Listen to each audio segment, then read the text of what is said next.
G'day and thanks for joining me for this exercise tutorial on side plank.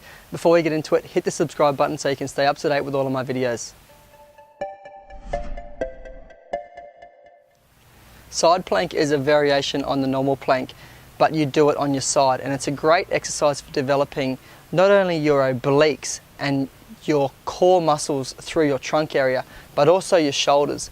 Because you have to push up and away through your shoulder, it causes the muscles that support your shoulder, for example the rotator cuff muscles and rhomboids, to stabilize the shoulder joint correctly. An example is hop down into a side plank position, and I'm going to do a beginner version first. So on your knees at 90 degrees, bent, and feet go straight back. In there, push up and away with your hand.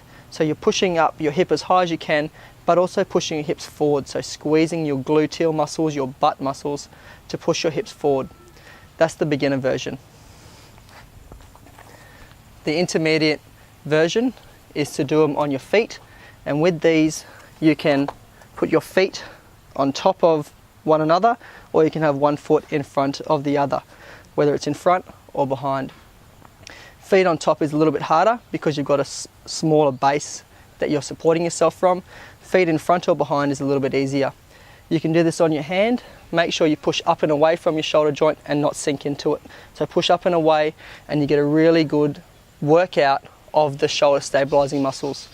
You can then do this one on your elbow. So if you drop down to your elbow and do the same thing, make sure that you're pushing up and away with the shoulder joint.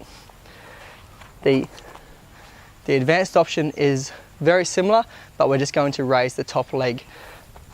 So on your hand or elbow, from here, I always like to, even in the intermediate option, have your hand on top, because what you're trying to do is to keep your hips stacked and your shoulders stacked. So your top shoulder directly on top of your bottom shoulder, and top hip directly on top of your bottom hip.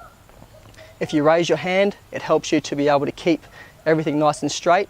Again, squeeze your gluteal muscles, so your butt muscles, to push your hips forward, and then the advanced option is to raise that leg and hold that. So there you have it. That's the side plank. It's a great exercise for developing not only your oblique muscles and the core stabilizing muscles in your trunk, but also the supportive and stabilizing muscles in your shoulder joint. So what did you think about this side plank? If you've got any questions or comments about it, please leave them in the comment section below this video. And if you liked it, please subscribe and share it with your friends. And if you want even more great resources, even more in-depth exercise tutorials, then head on over to my website at jacobandre.com and sign up for email updates. Thanks for joining me, and I'll see you next time.